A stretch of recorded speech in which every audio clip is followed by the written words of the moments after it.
listeners, hello. It is the week of October that we're doing another show. Hello, everyone. How are you? Jack, Callum, welcome back for the fans. Hello. We're back. Late again. We are back. We're late again. Next week, we're going to be early in the week, right? I'm making this a 100% thing. Do not mess me about, gentlemen, okay? Next week. Yeah? I wasn't feeling very well, Ben, on Tuesday. It'll be up on Monday. I'm calling you out. That's what I'm getting at. Right then, there has been some Premier League action this week. We will talk about that later on. And first of all, let's mention the FBAs. If you're listening to this early enough, you can still vote. Twitter, ForTheFansShow.com. You can find us. Now then, boys, the feature's back. Wasn't there last week? Excited? Buzzing. Well, you've been bigging it up just before the show, so...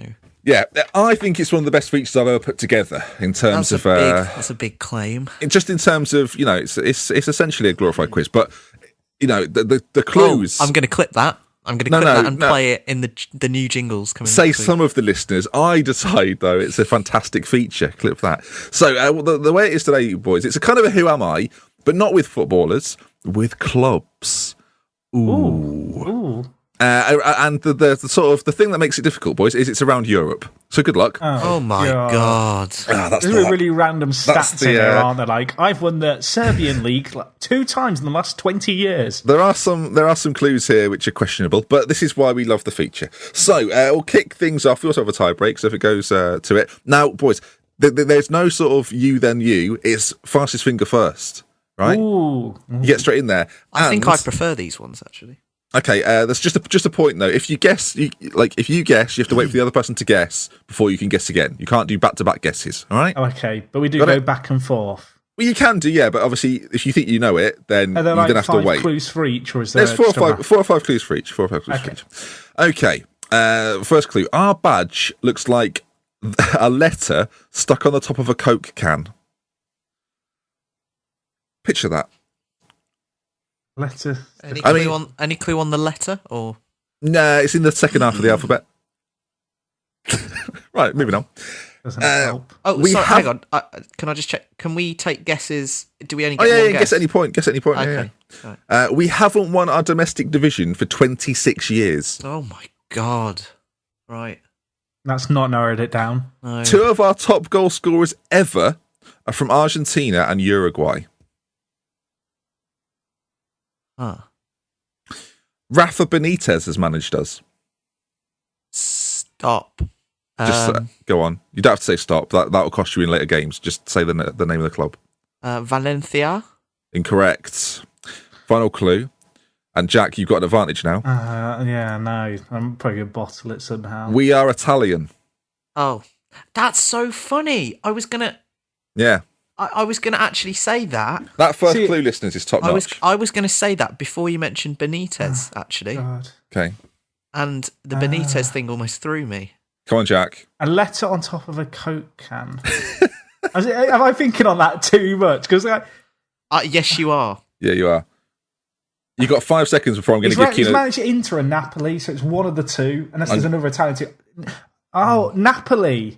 Correct. It's Napoli. It looks like I was thinking for some reason when you said a letter on top of a Coke can, I meant as in the actual bottle was the logo, and there was a letter on top of the bottle. That's what threw me off. Okay. For anyone confused, look at the Napoli logo. It does look like the letter on top of a Coke can. It was a shootout for me between Napoli and Valencia, and I went. Yeah, you gambled. You gambled. Two top goal scorers, by the way, are Cavani and Diego Maradona. Yeah. So, if anyone's interested. Okay, next one. We wear blue and white stripes at home. No one? Okay. We have a capacity of just over 32,000. Just over 32,200 for anyone that's interested. Blue and white stripes. Our last set of results read loss, win, loss, win, loss, win. Sky blue or dark blue? Just blue. Would you say? Just blue. Okay. We have a crown on our badge. I feel like people are going to get this and it's really obvious, but I have an idea. Final clue, this is. I'm not going to use it. Former QPR midfielder, that's mental, by the way, Esteban Guerrero currently plays for us. Stop. Oh, Callum. Just Lazio. Is it? No. He could have got you there. He could have had you there. No, I had to get it in quick. It isn't Lazio. It is. Is it Real Sociedad? 1-1. Yes, it is Real Sociedad. Oh, yes. Good clues this week, boys. Well done. I could Okay. be 2-0 up here, actually. You could. Right, next one. Be bottled it. We've got all sorts going on in our badge. It's a mental badge. That's all I can tell you. I mean, I'm sure there's a reason behind it, but it looks like 6 badges put together. We have had a 2-time Premier League winner captain us for 3 years. That's in their history, by the way, not currently. But a 2-time Premier League winner has captained this club for 3 years. I feel like if anyone gets to this point, like they should automatically win the entire feature. Yeah. We've won our league 33 times. Oh, my. That is almost Old Firm levels of success, isn't it? We play at the Constant Verden Stock Stadium. Constant Verden. Now, Van Den Stock Stadium. I was going to say, with your pronunciation skills, you can't really take anything from that question. Constant Verden Stock Stadium. Shut up, it's easy. It sounds like Scandinavian.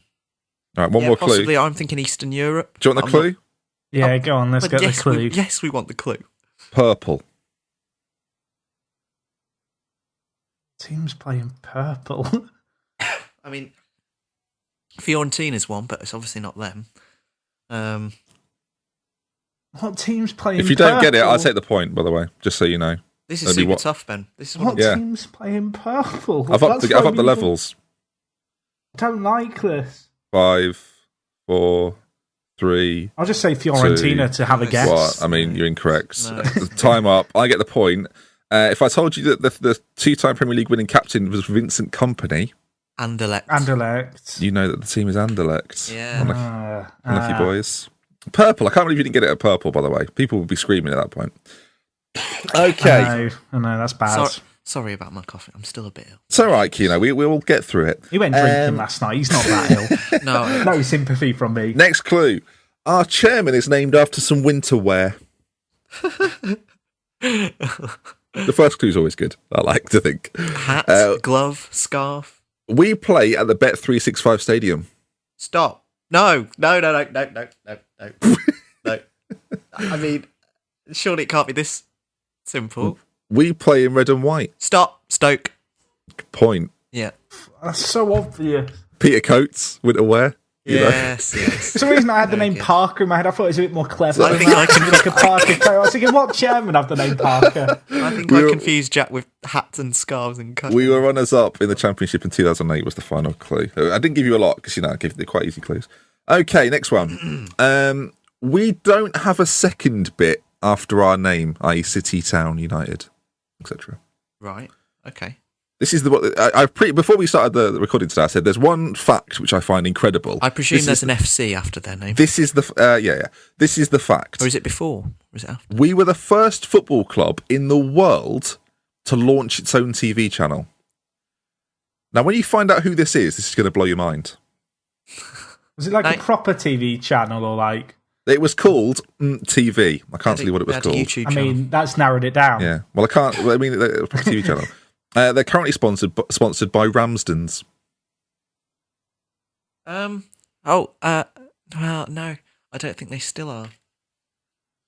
I don't like this. We reached the 2006 UEFA Cup final. Stop! Middlesbrough. It is. Oh my god! Point to Jack. Let's go. Why are you saying stop? Because they were the first because he thinks he's on the Football Ramble. That's why. Because I want to give a bit of legitimacy to it. That's all. We were the I've first. taken football away club. the legitimacy and stopped. We were the first football club club in the world, boys, to launch our own TV channel, Borough TV. What year was that in?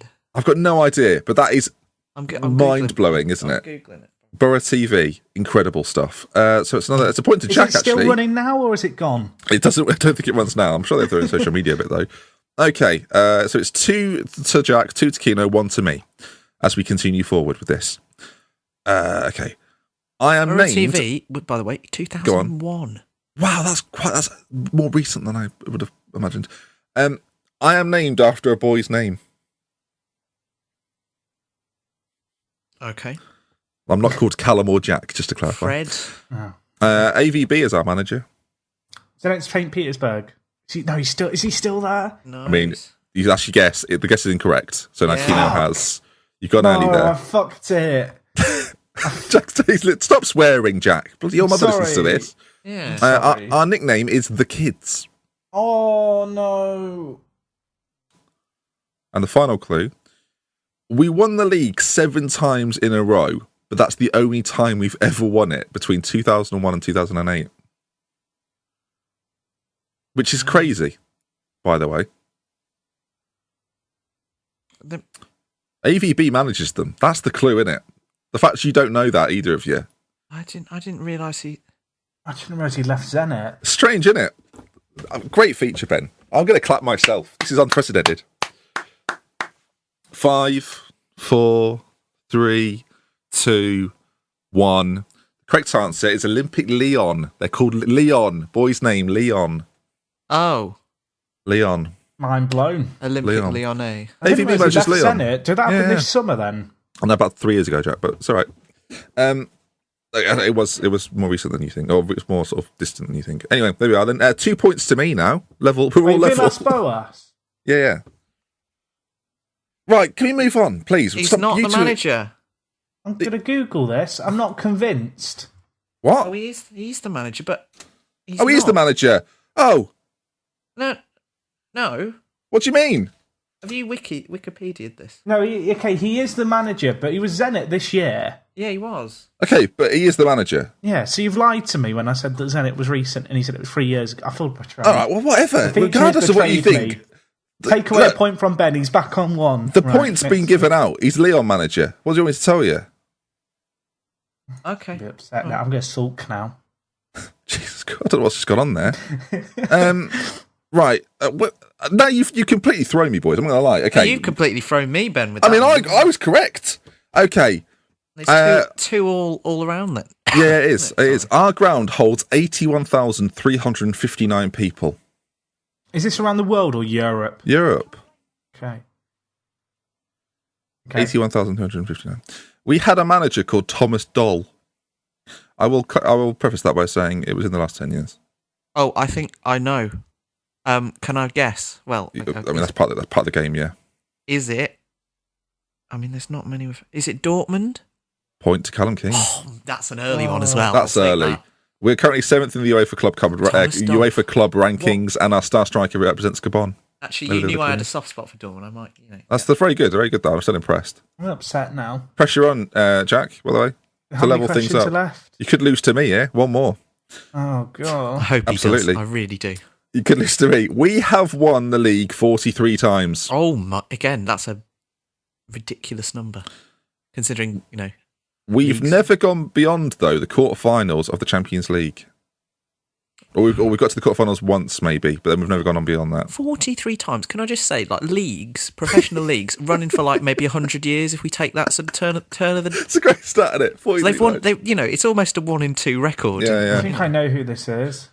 Esteban Cambiasso plays for us. Where did he go after Leicester? Great, look. The fact I can give a clue that kind of obvious shows you how good the feature is. Final clue. This is good as well. We are in between Manchester United and Spurs in the UEFA rankings in 21st spot. I think I know where Cambiasso is because I got him in Ultimate Team on FIFA. How about you say the name then and win the point? Oh. Is it... Oh, shit. Is it Olympiakos? If it's not Olympiakos, it's AEK Athens, and I'm going to kick myself because it was a Greek team. We go to a tiebreaker. Well done, Jack. It is Olympiakos. Thank you, FIFA, for giving me a shit pack. Right, then, here we go. How much money have you spent on that, Jack? Do you ever get that when you're playing FIFA and you get a player and it's just so they're at that club now. You forgot that player existed and then somewhere random. You probably get it with manager cards as well, you see. Right, AVB. So for the tiebreaker, boys, I want the first person to name the correct club wins. Same rules apply, though. Once you've had your guess, you have to wait for the other person to have a guess. So hang on, this is just the same. This is just another question. Yeah, we could do this all night, but there's no clues. What if we say it at the same time? Then I will adjudicate. Okay. Which English club are the lowest on the UEFA rankings on the UEFA rankings list? Which English club is the lowest? Incorrect. Is it only one clue? Sorry. Just which club? Which club is the lowest on the UEFA rankings? Which English club? Is there any more clues, or is that it? That's it. Now, you're limited to about 15 clubs, by the way. Well, it was my guess, along the right logic. Well, it's all the ones that have had... Yeah, I'll tell you now, Jack, they're the third lowest. It's all the ones that have had that's- European competition, right? Yeah. Good question. So who's the lowest? You could be here all night, listeners. Teams it's not Chelsea, Man City, Liverpool, Man United, Thank you for the clarification. I have a few. Arsenal, Spurs. Well, say one, because I want another guess. Fulham. Okay, no, it's not Fulham. I'm opening it up to everyone. You can just go now. As many guesses as you want. West. Oh. I don't know. Borough. Hull. Jack wins. Let's go. I mean- 120th position. West Ham, by the way, 111th. Not that high. Not that much You higher. forget that you feel like they've achieved more in Europe than Wigan. I think They my favourite, haven't. yeah. Well, Wigan are 101st. West Ham are 111th in the UEFA rankings. I love that.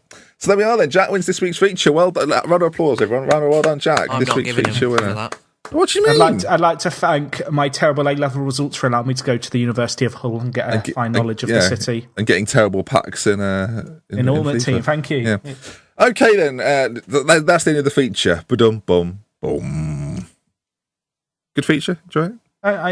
Well, yeah, I win it, so it's a great feature. Little bit less. I feel like I'm doing come quite well on the features so far this season. I don't know what the official tally is at this point, but I feel like Kino is doing like a 3-3. 4-point lead. 3-3. Now, you lost points because you lied to me about the feature a few weeks ago. You might Oh, remember. yeah, but I would be like 7 clear at this point. Yeah. But you were deceitful. Load out, Jack. Right then, boys, let's talk about some football.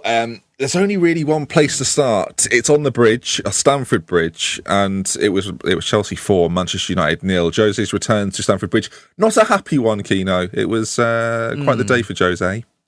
Well, it was, and he didn't seem as bothered as I thought he might be about it. I think he was bothered, he just didn't want to reveal it.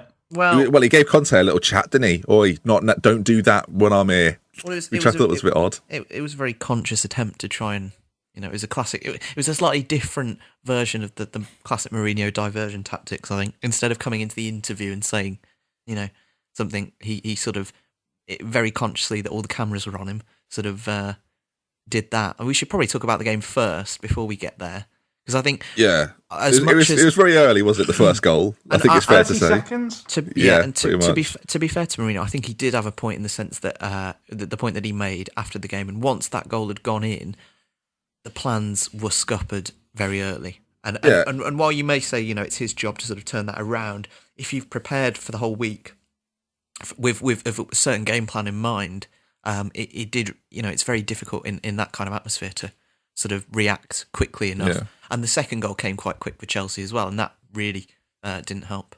Yeah, I think Mourinho sets his teams up in a way that by 60 he wants to be in the game. Then he'll decide what they're going to do. Exactly. And he basically had that luxury against Liverpool. Didn't have that luxury against Chelsea. We kind of said that we thought they would go for it a little bit more against Chelsea.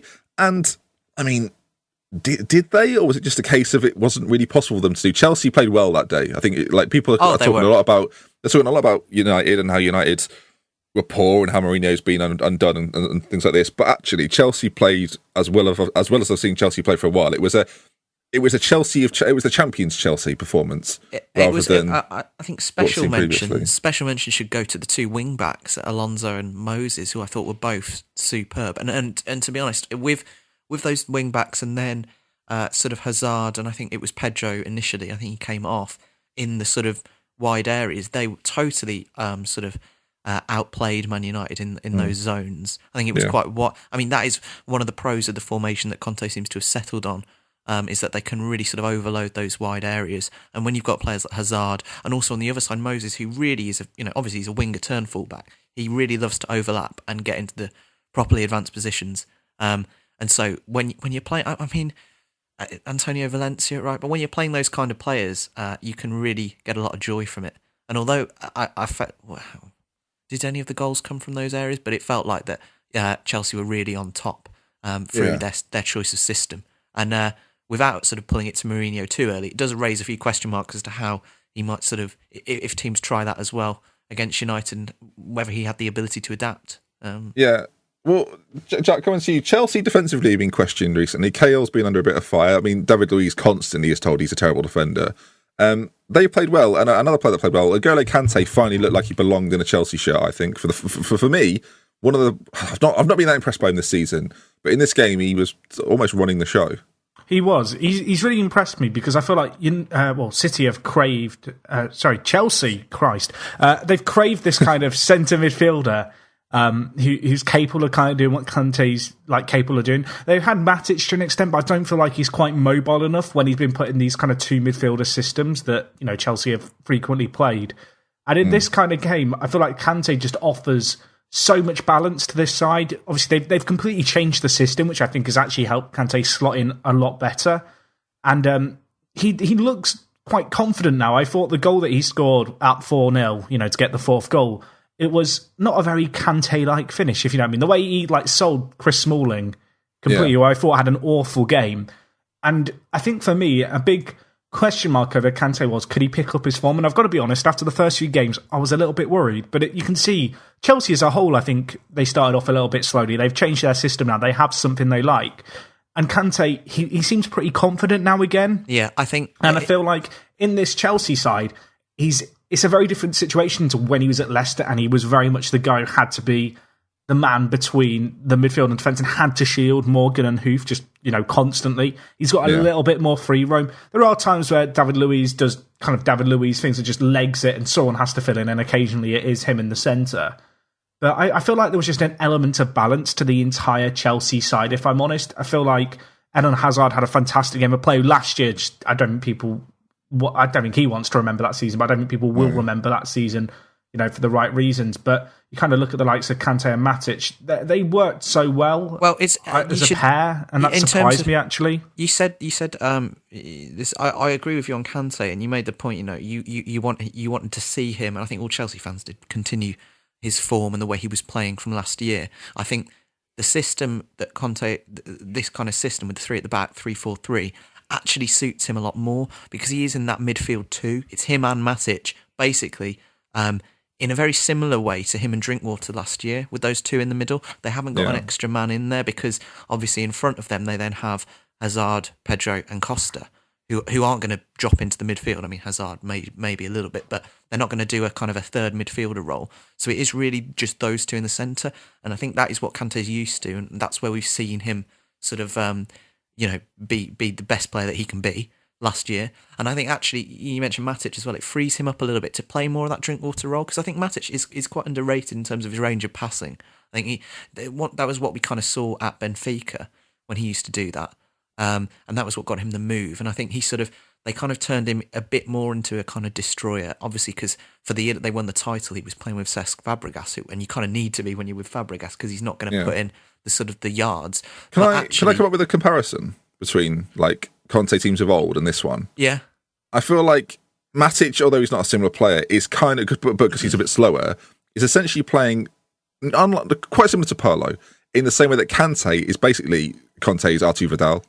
In that Juve team, that was dominant. Well, Marquisio would often play a little further forward, but yeah, I think in terms of the player that he is, though, Kante is more like a Vidal, and I think that Chelsea have got their Vidal now.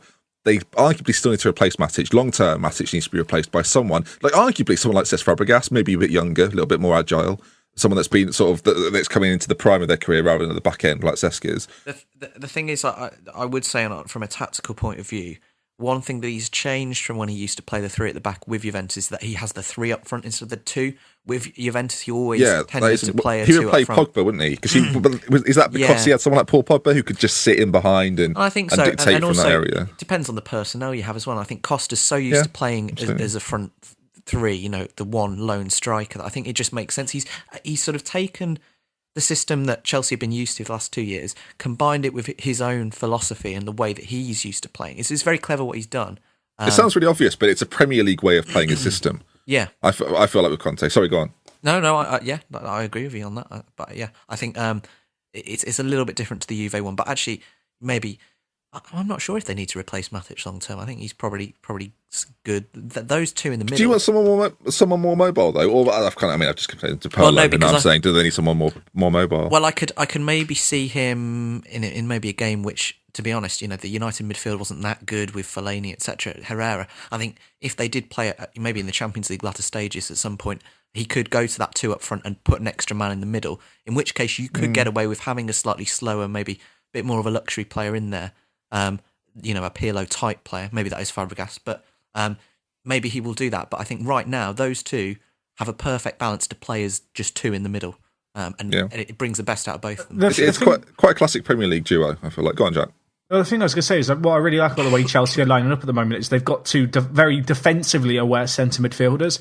And whilst they're not afraid of perhaps doing what would be the easy thing to do and just kind of let, the free kind of attacking players and the wing backs pushing on forward kind of just do their own thing, they're very much, willing to carry the ball forward, willing to create opportunities. But the thing that I think suits this team so well is that this Chelsea side is full of players who I think have been in systems before. They've been a little bit off balance. You look at players like Moses when he's just been stuck out on the wing. David Luiz at centre-back. I feel like as a pair, I've never really liked him as a centre-back, but you can see very much in this Chelsea system. When David Luiz goes on one of his runs where he decides he wants to go towards the opposition corner flag, he's got protection. Kante and Matic are aware enough and experienced enough to slot in. And there's quite a lot of fluidity, I feel like, in this Chelsea side in terms of how they can line up and how they can dynamically adjust in a game. You kind of mentioned Matic's lack of legs. And whilst I think that could be, conceived as being a factor, I think given the role he's kind of doing in this team a lot of the time, which is kind of offering balance and allowing Kante to push forward, I don't necessarily feel like you need to have a super mobile midfielder alongside him. When you kind of look at either side at how fast the wing-backs are, how much attacking intent they've got with kind of Hazard and Pedro, I don't feel like speed is necessarily an issue at all in this Chelsea side, the way that they're playing right now. I think Keno made the point, though, that I'm not really focused. Obviously, Chelsea aren't there this year, but I'm talking about in the big games against Champions League clubs that they're going to have to find someone else to play alongside Kante, because Matic doesn't deal particularly well with when teams get the ball and they play it around quickly. Matic isn't that in his element, because when they get to the ball, they're not as good at keeping it. That's where Keno made the point that you probably play Fabregas in those sort of games, because if he's still there anyway, he's the kind of player that will keep the ball. Someone like Nathaniel Chalobah. I think the thing that's really underrated about Matic is actually how well he reads the game. Yeah, he is a very intelligent footballer, and actually, there's been examples when they've played these faster games. And I think he's quite capable of just positioning himself correctly. There's fine examples of players in the twilight years of their career without pace being able to be defensive rocks. Matic is 28. He's still got a few years ahead of him. He's never been quick anyway. It's not like he's adapting his game. And I feel like what he does defensively is, severely underrated when it comes to his defensive displays. Yeah. I'm not saying that they should replace him. I just think there needs to be another option. Chelsea need to be able to adapt to play in different ways, in the same way that at Juventus, Conte had about 4 or 5 midfielders that he'd rotate around. A lot of different options. Yeah. And at the moment, Chelsea don't have that. Now, if Chalobah comes through and Fabregas sticks around, then all of a sudden you're looking at sort of 5 or 6. I'd really like to see that, actually, because I think Chalobah would be perfect for that 3-5-2 that Conte would like to play. I think he would. It's quite funny, really. We're talking about this game at the weekend about how positive it is for Chelsea, how negative it is for Manchester United. I've got a phone going off there, gentlemen. I wonder if that could be Matic tuning in. I'm wondering. I'm hoping it will be answered. Is it the FBA's, Ben? It's not the FBA's, but if it is there, what? Yes, people should vote now. Okay, yes, okay, brilliant. Okay, yeah, thanks. Okay, bye. Right, carrying on with the podcast. I've been thrown, boys. I'm gone again. Should we flip it and look at United? Because obviously, I was going to say that we were talking about these teams. United have now come off a win. Chelsea have come off a loss. So it's quite funny that we talk about it in the Premier League, but in the cup games, obviously they've been on the differing ends. Let's go to Manchester United though, and Jose Mourinho, who did a fantastic job of deflecting everything off of his team and onto him. But I do think, boys, that the English media, we're starting to get a little bit irritated by Jose and his sort of latter spell at Chelsea, when people were getting a little bit like, okay, mate, you can do this and do this and do this, but eventually we're going to have to write about how badly your team's playing. And I think that is starting to happen with Mourinho, that there is a turn from the British media of, we like your sound bites, mate, but you're actually not providing many at the moment. You're just having a moan every single time we interview you. Is there a concern for United here that if they win this game, or even if they draw it, you look at 2 points from 2 tricky away games, you're okay with that. Perhaps even if you're aiming for the top 4, you look at these games and go, 2 points is fine.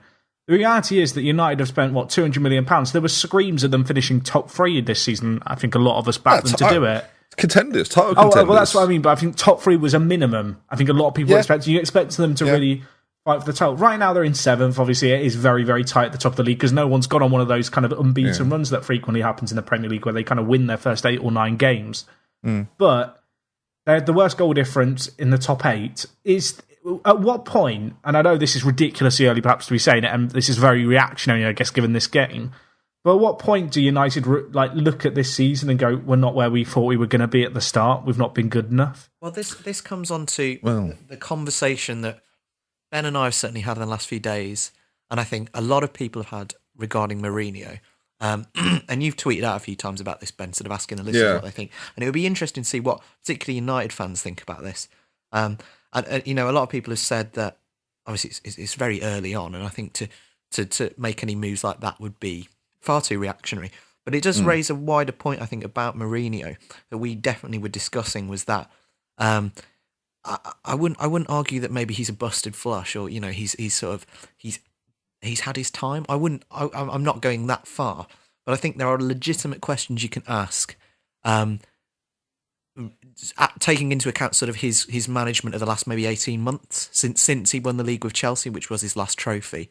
You can ask really serious questions about what's he been doing in those 18 months, and the performances have not been great for a manager who, with the pedigree that he has, everything he's won in the last sort of 15 years.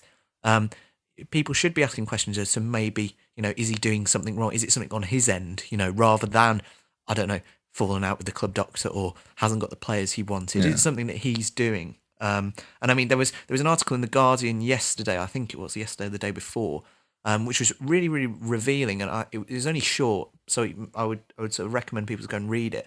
Quite a revealing sort of clip that Mourinho said about his life in Manchester, and obviously he's still living in a hotel in Manchester. Which seems bizarre to me. It's October. Well, yeah, but his family is still in London, and he's got. But he's Jose Mourinho.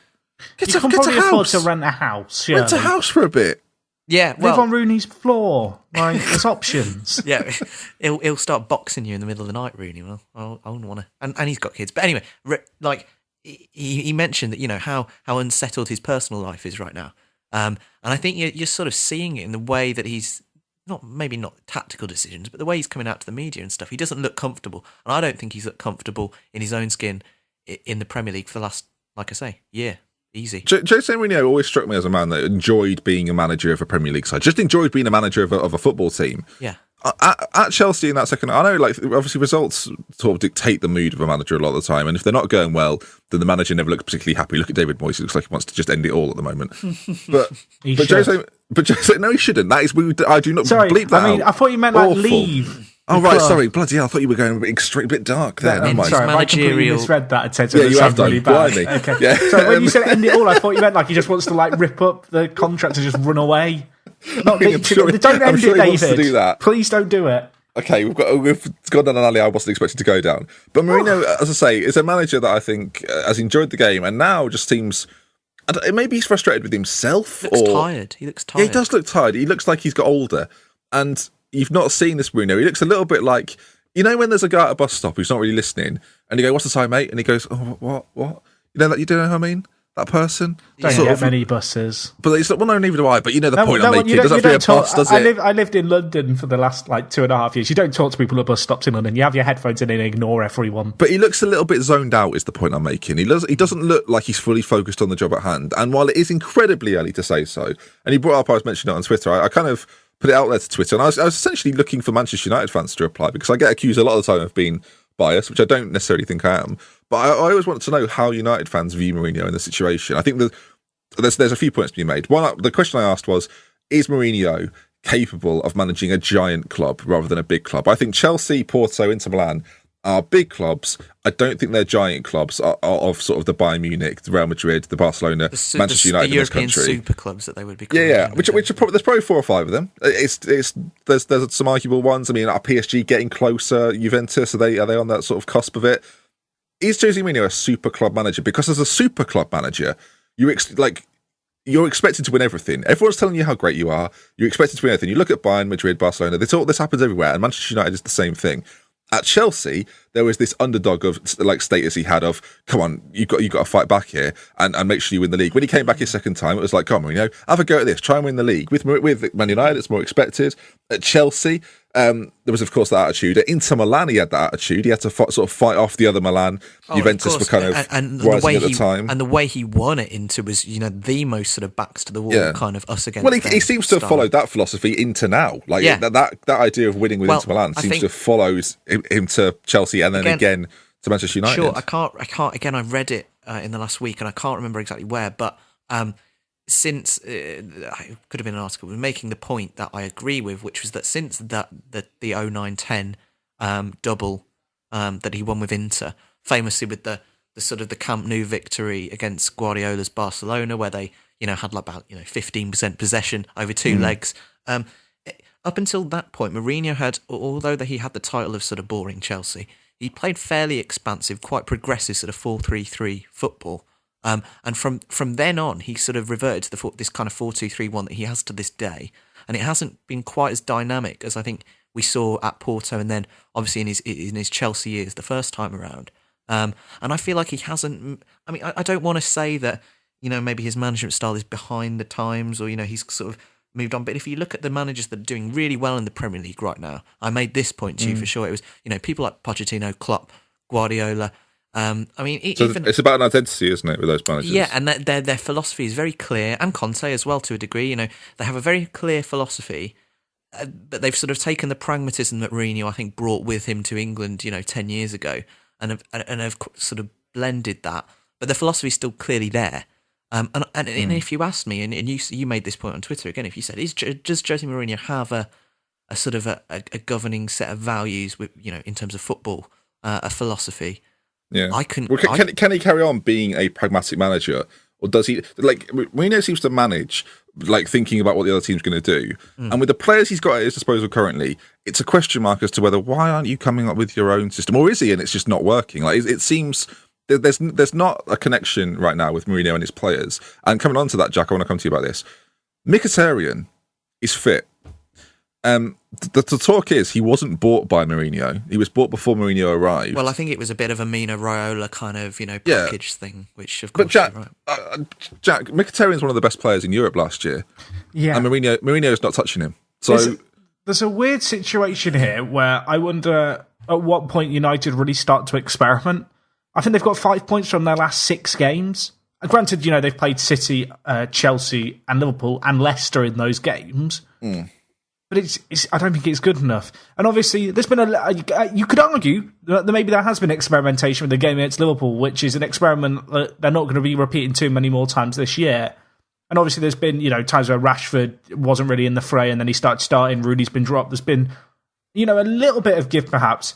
But as you said, Mkhitaryan, he came in with such a fanfare. United fans, they're talking about how he was a bargain. He was cheaper than Mane, better player than Mane, which, don't compare him to a Liverpool player. Off the back of last season, I probably would have agreed with them. And that probably makes it even more disappointing, really, the fact that he's just not playing for them.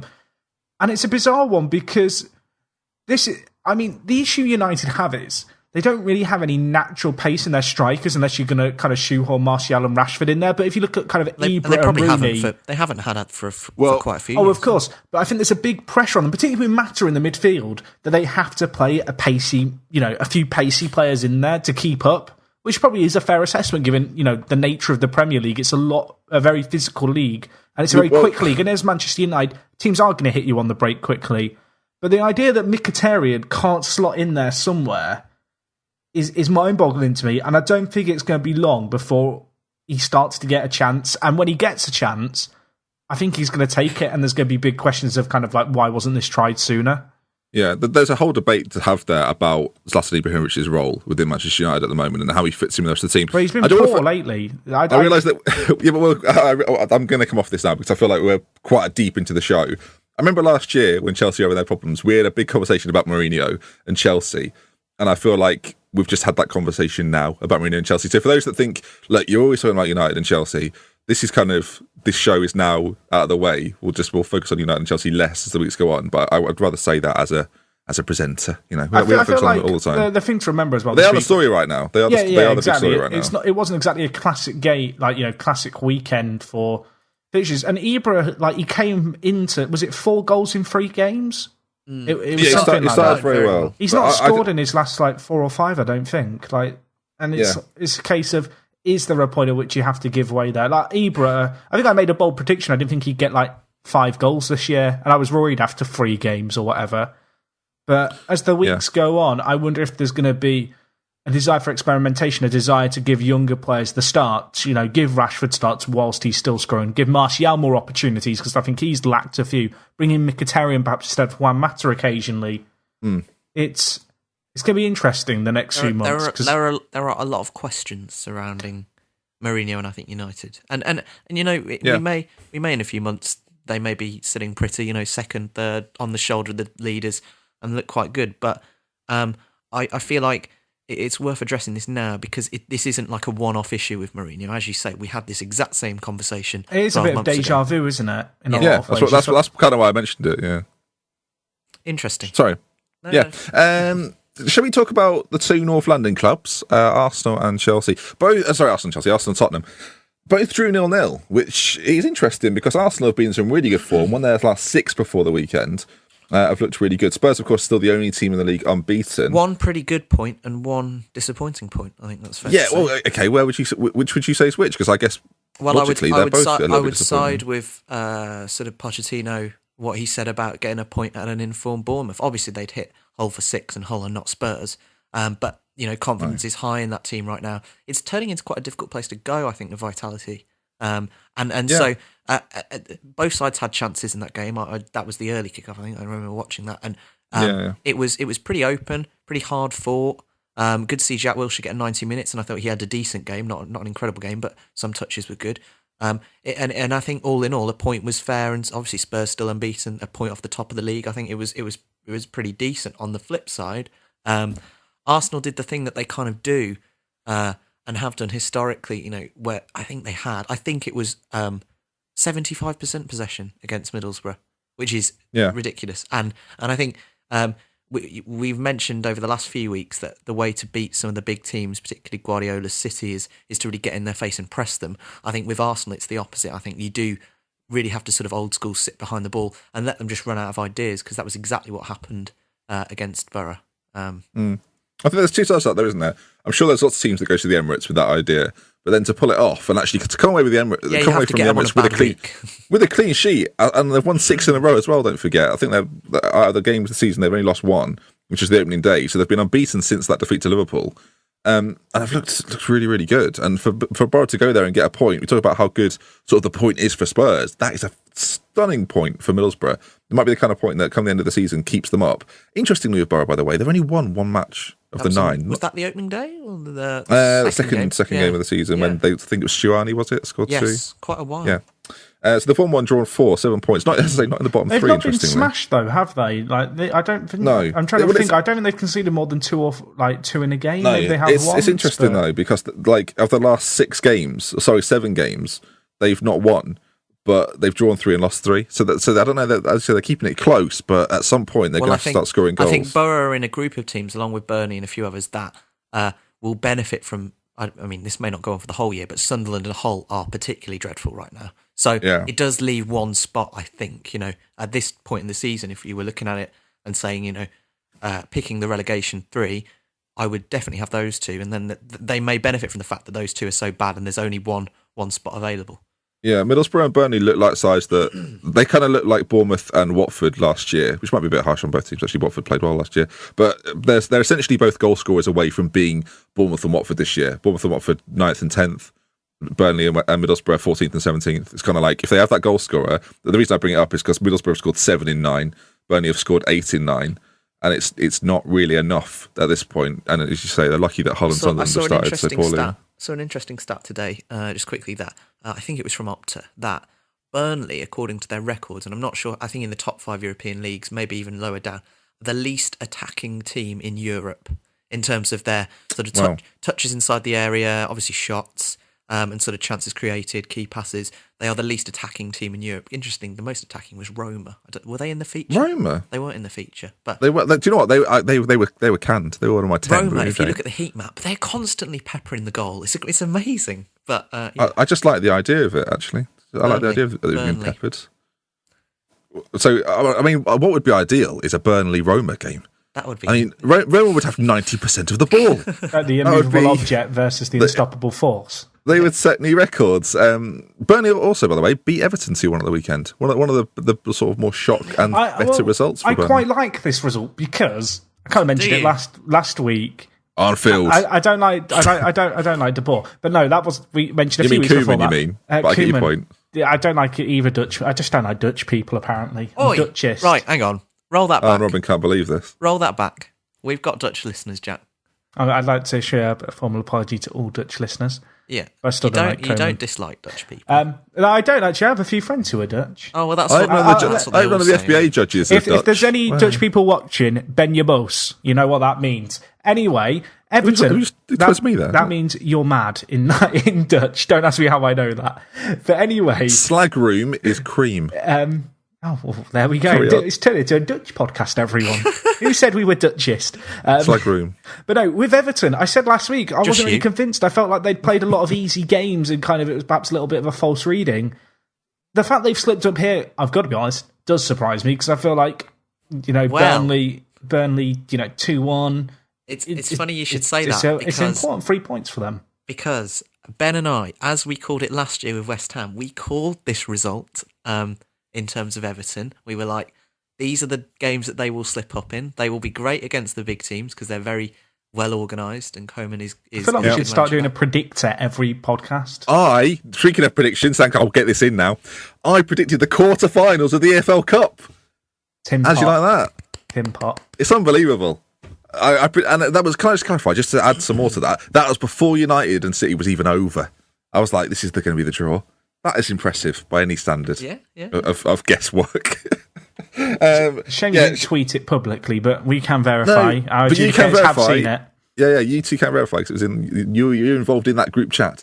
Right, is there any more games that we have to talk about? I feel like they're probably... Watford Swansea 0-0. Point for Swansea sees them get 5 points for the year now. Shall we talk about David Moyes and the fact that Sunderland haven't won yet? We've not really talked about Sunderland because they usually also involve haven't- the games where it's like Sunderland have lost again. But there has- We there's- haven't mentioned John Stone's error and Charlie Austin and Southampton, did we? Jack? No, I'm sure Jack's got a piece on that in a moment. Love Charlie. Let's talk about David Moyes, though. He's been charged with misconduct by the FA after being sent off in the League Cup tie against Southampton. Apparently, they lost, of course. Apparently, he did some naughty swears. So he I'm did. aware. Yeah, well, not unlike The David Moyes. the like of which never happens on a football pitch or in the stands. So Yeah, It does it's annoy me. crazy It does annoy me. The double, I don't want to say double standards there, but you see players swearing constantly. I guess it's different if you're swearing at the official, but at the same time, you know that for every kind of incident like this David Moyes one, where he has got Wayne Rooney has charged. 200 of them. That's the thing. Like for every one example like this with David Moyes, there was probably 10 others across the EFL Cup kind of round of 16 that will go unpunished. Yeah. Do you know what's going to be really frustrating for David Moyes, though? Is that Sunderland have only lost by a 2-goal margin twice. They've lost 2-0 to Stoke, and it was 3-0 to Everton. Every other game, they've been within a goal. Well, so in they've this lost one, they 1-0, almost 2-1. drew. They almost got 50% of their points tally into the last-minute goal. That's not... They almost drew. That's not a good thing, is it, really? I know the West feelings, Ham are a bit Sunderland lucky. fans. I know the feelings. Yes, Callum. Well, you can... So what should happen to Moyes at this point, then? 9 games in. Talk of Big Sam. Because Big Sam is back. Do they want to get Remy Gard in? Just do that would be great if Remy Gard comes in, secures relegation, and then then Eric leaves Black again. to finish the season. It's like a 3-course meal. I'm going to look at the next manager odds for Sunderland. I know Big Sam is quite literally rumoured to just take over. Well, I would love that. As would much be as the most Big logical Sam is an thing. idiot for getting caught, I kind of want to see him back in the Premier League. David Moyes is odds on to be the next Premier League manager sacked. It doesn't Odds on. surprise you. Big dear Sam. David. There's been talk about Pulis being sacked as well. That one surprised me because West Brom, they're 13th. That's an amazing season by West Brom standards. Yeah. Moyes has been in charge for 3 months and 4 days. That's it. The Big Sam thing, if he does go back to Sunderland, the England job will just seem like a bit of a bad dream. I think he'll sort of almost mentally block it out of his mind. There was all those just pretend stats he flown around continued where at it was like Big Sam joined Sunderland, left Sunderland, joined England, left England before Villa won an away game. Yeah, Almost wish Villa hadn't won an away yeah, game, so it could be like Sam Allardyce left Sunderland, joined Sunderland, left, joined England, left England, joined Sunderland again. Well, wins World Cup with England, and then Villa win away. That would be great, wouldn't it? 2 in a row. 2 in a row. He's loving life. He's loving life. He doesn't sound like it, but he yes. A Brucey bonus. Sunderland are bottom of the table. Quick shout out to Hull, still on 7 points. Swansea on 5 points. They're a team who we kind of talked about the sacking being harsh. no matter what games you've played, you don't want to be sat with like one win to your name after 9 games. Like Bob Bradley's gone in there, Jackie, steady the ship. A close defeat to Arsenal and a 0-0 versus Watford. They're on the up. They're on 5 points, though. Yeah, the next result would logically be a win, wouldn't it? They've had a loss, a draw. Yes, absolutely. Well, there's Stoke away, which is actually quite a big game, that one. It's the Monday nighter. Stoke won 2-0 as well this weekend. It's going to be a tough game for Swansea, but it's kind of game. I mean, actually, now I'm thinking about all this. Jarlin's in form, isn't he? So no, they're known to drop points though at home. I think Stoke. You could see a result. Any other results? Any other fixtures we want to preview at this weekend? Or well, I think we should. We're later on in the week. We should potentially talk about some of the ones coming up. Spurs and Leicester reconvene their battle from last season as they take each other on. Sure. How do we see that going then? Tottenham versus Leicester. I mean, Leicester have started to pick things up a little bit, playing slightly better. Tottenham to annihilate them 3-0. Do you think so? At White Hart Lane as well? I mean, it'll suit Leicester though, won't it? The way that like both teams will set up. Well, Leicester I feel like most people thought that Leicester was suited to go up against Chelsea. Look how that ended. Yeah, they're coming off the back of a good result though. They won 3-1 against Palace. Scarily good Palace. Yeah, but I think those kinds of results are important when you've been in the form that Leicester have been, at least in the league. And Spurs, I think that as I said before, I think the point at Bournemouth will be seen as a decent one. I don't think it will really affect them at all. They did lose to Liverpool on Tuesday night. Was it Tuesday night or Wednesday night? Last night. It was Tuesday, wasn't it? Tuesday. But that was obviously a weakened team. So I think they'll be flying into this, and I would expect them to win. If sort of Leicester away performances, as Jack mentioned, are anything to go by this season. But it should be, like you say, a revisit to the glory days of 2015-16. I just think after drawing with Bournemouth, it's not the kind of game that Spurs will relish. It's not like, oh yeah, we've got Leicester at home, that'll be good. It's like, oh bloody hell, Leicester could actually cause us a problem. Yeah, Spurs are still unbeaten, but they're in 5th. Oh yeah. It's a little bit odd, but yeah. My Tesco delivery's here, so I'm going to leave you guys. This is what we were waiting for. I mean, we knew that this was a deadline. Like, I've got to go. Well, do a live unboxing of what he's got. Listeners, listen up. Okay, Jack has agreed, and this podcast is hopefully going out on the night we record. If not, FBAs, right? Jack has agreed to do a Football Manager series dressed as a mascot of a football team, the football team's manager. Because I know you guys are going to continue recording whilst I start my Tesco. Yep. I just want to say, Charlie Austin, what a man, what a performance, guiding... Yeah. Well, Southampton to the important let's get that draw. done. Let's get that chat done. Was absolutely awful. Didn't put any effort in. I know he was coming back from an MCL injury. Wasn't good enough.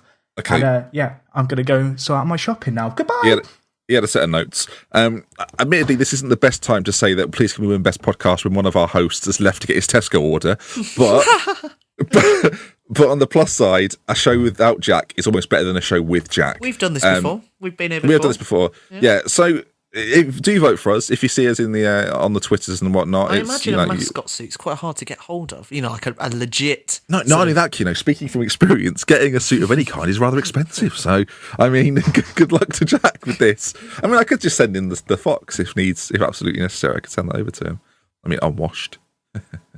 Right, then, we'll take a little look at the games coming up then. Obviously, we talked a little bit about Tottenham versus Leicester. We talked about Pulis a little bit. Guardiola obviously hasn't won in 6. Now go away to Tony Pulis. Well, and as we spoke about before, Keno, Tony Pulis loves to disappoint other managers. He does love a spoiled party, and this is Guardiola's worst run in his managerial career, actually. Wow. Fraud.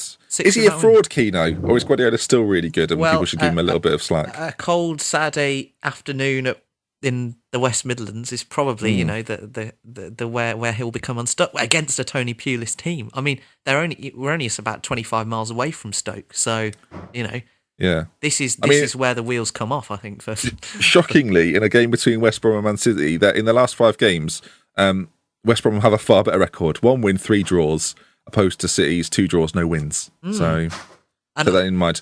One of those games is against Barcelona, though, whereas in the corresponding fixture, West Brom have Sunderland. This is the thing. I think with City's recent run of form, a lot of has been made of it, and obviously this stat has been doing the rounds in the last sort of 48 hours since they lost to United. But I think it is important to say that they drew at the weekend. We didn't mention that, but they haven't been terrible, particularly in the first few games of this run. They've still been playing pretty well. I think the draw against Everton was a good example of that.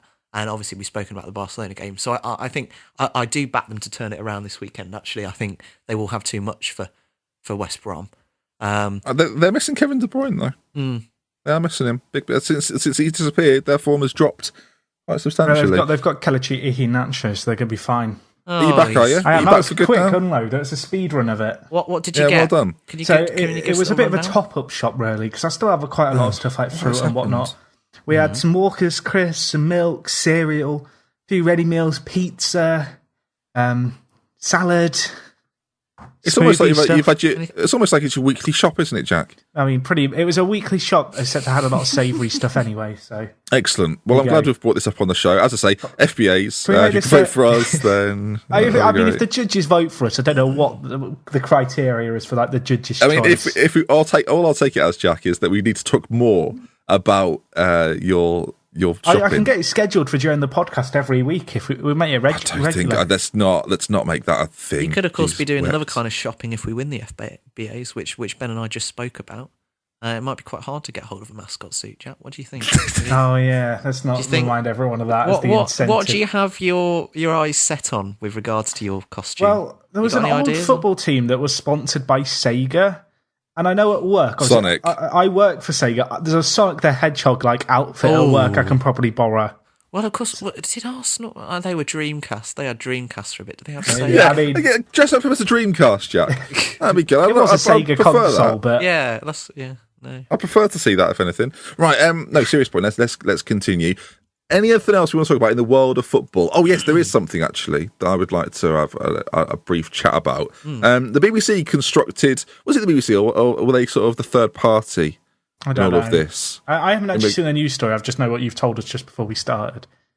Yeah, there was an investigation done by... I mean, I should clarify this quickly. Yeah, there was an investigation done, or survey done by BBC Radio 5 Live, which was an online survey, 4,000 people quizzed across England, Wales and Scotland.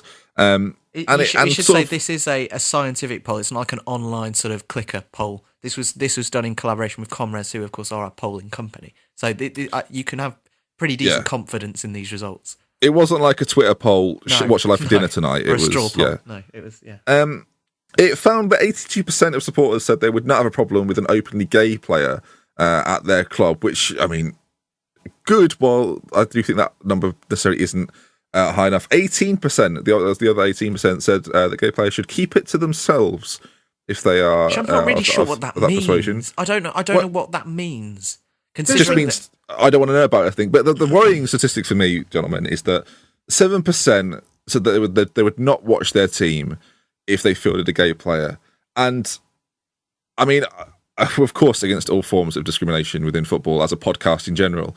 But from a personal perspective, that 7% that would refuse to watch their team play can fuck off anyway, frankly, because I find it sickening that they would treat a fellow human, for a start, that way, and a player of their own team. I mean, even if it was an opposition team member, it'd be disgusting, wouldn't it? Let's face it. But the fact that they're that inclined to say, no, I wouldn't even watch anymore. I wouldn't even support my team if we had a gay player, is just obscene. Well, of course, you've echoed the remarks of Chris Sutton, who I think this afternoon was on 5 Live saying that exact same thing. I think this has kind of reared its head a little bit, because obviously Greg Clark last week, the FA chairman, was in front of a select committee in Parliament talking about a lot of things. Actually, they covered a lot. I did watch it because I'm a nerd, but this was one of the things that he mentioned. Obviously, he said that he would be cautious when asked about this, cautious to. I'm quoting here, of encouraging a player to come out because they may suffer significant abuse from fans. Now, if that poll's anything to be to go by, he's being dictated to by 7% of idiots in the stands, which is not a good look from him. And then I think, was it Joey Barton did an interview as well? So this has been in the news for the last couple of weeks, and it's quite a timely poll, obviously, and as you say, it's abhorrent that. Even that, and I mean, if you consider the amount of fans that, obviously, if this is representative of sort of Premier League fans, the amount of fans. I'll tell you what, if it's 7% of all Premier League fans, that is a lot of people who would be terrible. Is that just a lot of fickle? I don't want to say fickle old people, but I feel like this same discussion probably would have been happening 40, 50 years ago with black footballers, and I think it's one of those things where it's a lot of talk and not a lot of action. Because I think for most people, regardless of your stance on it, which I think if you're against homosexuality in any kind of way, you're stuck kind of in another century. But like, I feel like if you're really against that more than you support your football club, like, it's sad. It's quite sad. It's just, yeah, exactly. It's fundamentally just quite sad. I've got to be honest. I feel like that percentage is high. It's definitely higher than I thought it was going to be. I think it's higher than it actually would be. That doesn't necessarily make it right that people would even answer that way. But we're in such a weird situation, I think, in football at the moment where there isn't really a high-profile example of a footballer coming out as gay. And I on think like it a needs massive that. scale, like a big It. footballer. Because actually, exactly. That's what I was going to come on to. Yeah, you mentioned. I think that you mentioned the black, the African American, not African American. What I'm talking about, but the kind of the transition that was made in across Europe. I mean, well, not in Europe, but it's particularly in the UK. Black footballers, and that almost needs to happen now with gay players, because statistically it's certain that there are plenty of players, not just in the Premier League but all down the pyramid, that are afraid of coming out and are gay, and it almost needs, as you say, a sort of a high profile player to come out and to start that process, and obviously the FA have said that they sort of welcome the figures, and one of the things that Clark said in this committee on all these sorts of issues, that he was sort of looking to be very reactive in terms of what the feedback they were being given, sort of prioritising this feedback. They've got a lot of work to do on this, for sure. Yeah, there has to be a point made of that. We don't, as now a footballing society, we've seen these figures. Like, a lot of people are obviously outraged by them. That there is 7% of people are this horrendous. You think about, like, the reason it upsets me is because you think about, like, we sort of mentioned the numbers. Let's assume there are, there are 40,000, there's 100,000 plus people seeing Premier League games every week. There's probably like 400,000 every week. You think about the number of people that actually is then. That, like, you get into 50,000 in the Premier League, 50,000, my maths is all over the place there. But but across the whole of football, like down the leagues and down the levels, you're looking at like 100,000 football fans probably that feel like that sometimes. And annoying. But getting on to the broader point, that not annoying, disgusting. Getting on to a broader point, that I don't want to now see this idea that we have to force gay footballers to come out. No. And I hope there's not the reverse happens, whereas like, oh yeah, we need these role models to come through and make it acceptable across football. At the same time, I don't want to see, and I'm really who I'm talking to here, scum national newspapers that will look for a story like this and perpetuate it in the media and try and make someone's life very, very uncomfortable, and that they don't want. Like, if there are gay footballers in the Premier League, which, as you say, there certainly are, I would hate there to be a situation where they feel forced to come out to be the leader, to be the role model of that sort of. That's where it's down to the media as well, but predominantly the FA, to try and create that atmosphere. And I hope we can. I hope we can over the next few years, and that's the steps taken. And we talk about these sort of backwards attitudes. I mean, last night we saw some awful scenes again at the Olympic Stadium with idiots who that same kind of very small percentage of people. That's all it takes to cause, not very nice scenes at a football match, with violence between West Ham and Chelsea fans. And actually, some of the photos from the Olympic Park, it is awful. It looks like there was been a large scale kind of battle going on. It looks really bad. The place has been turned upside down, and that is again a very, very small number of people. The thing that upset me most was looking at all the destroyed sinks. It was like a big pile of sink bodies in one of the toilets. I know you've made quite a funny joke there, Jack. But the thing that frustrates me most is that in League Cup games, traditionally, it's an open opportunity for families to go, because it's a lot easier to get hold of tickets. Sure, and I'm sure there are a lot of kids at the games that have that sort of attitude. Could be their first game. It could be their first game, and that is their first sort of memory. Like some of the memories from young kids that are going to football will be, oh, remember that guy smashed that other guy in the face? It's like, that's not what they're there to do, and that becomes the focus of the day, not the fact they've gone to see like an amazing football spectacle at the Olympic Stadium or London Stadium. And that's what frustrates me. These dicks, frankly, that are just being the most moronic group of individuals that who goes to the football, who pays whatever it would be, 30, 40, 50 quid to go and have a fight. Like, take up boxing, you dickheads. Get out of football. I'm sick of it. We had issues during the Euros as well with people getting a bit rowdy. And the fact it carries on, and it's between sort of, like, West Ham fans fight between themselves. Now it's West Ham and Chelsea fans going at each other. Like are the firms deciding, oh, do you know what? Brexit's happened. We've all rallied around that. Now let's be dicks to each other.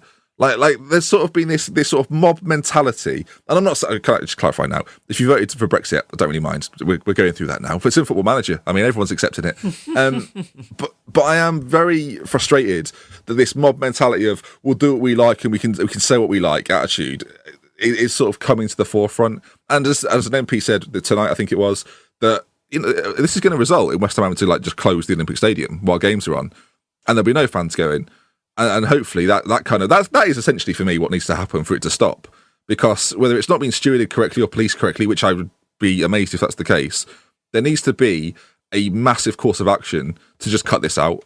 Because otherwise it gets worse. And you'll have teams going to sort of different parts of the country, creating more fuss and more violence, and then thinking, it's the mob mentality of teams thinking, oh, well, if they come around here, we'll get them. Yeah. And it's that kind of attitude that you don't want to have sort of across the country, and it spreads all over the place. This so of course, you cut it out by letting them, by not having football matches, essentially, for fans to go to, which overall is just as bad as anything else. And this, of course, comes in the week that the Premier League viewing figures for last season came out, and they were down for the first time in quite some time. You know why they're down, though? Because that's official viewing channels. Like, not that I want to advocate illegal football streaming, and that's going down a whole other rabbit hole that we could probably spend another hour talking about. But that is what the reality of it is I think it's in Germany. There is a €10 a month subscription that allows you to watch, I think it's 50% of all Premier League games, La Liga games, Serie A games, and Bundesliga games live. Well, yeah, but in terms of the FA and the Premier League and what they're looking for revenue, all I'm going to say is it comes down to accessibility. It's an ongoing thing, and other industries are experienced it. And actually, it's amazed me. Actually, it's taken this long for football to be the victims of this. Where it comes down to how accessible are you making your content. I talked about it, I think, last season, the fact that I have an NHL Game Centre pass. I like watching my ice hockey. I pay £15 a month. I can watch any game after the fact live. If the game's live, just in general, that isn't being broadcast on BT Sport or any UK kind of channels, I can watch it live online. I get a match-a-day style highlights for every single game. Bear in mind, in ice hockey, you have 82 games a season per team, and that's £15 a month.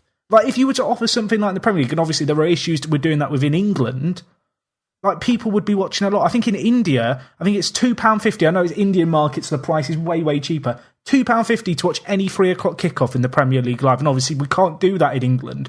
But the point is, Sky, BT Sport to an extent, I think they're going to ramp up their price in the next few years. BT, if you wanted to sponsor us, I didn't say that last line, but they take the piss with their fees. And it's like, for example, my granddad is 80. He's now streaming football matches because he just can't afford a Sky license, and he knows how to do it because anyone can do it these days. And the reality is that it's not about going, how do we close off these avenues?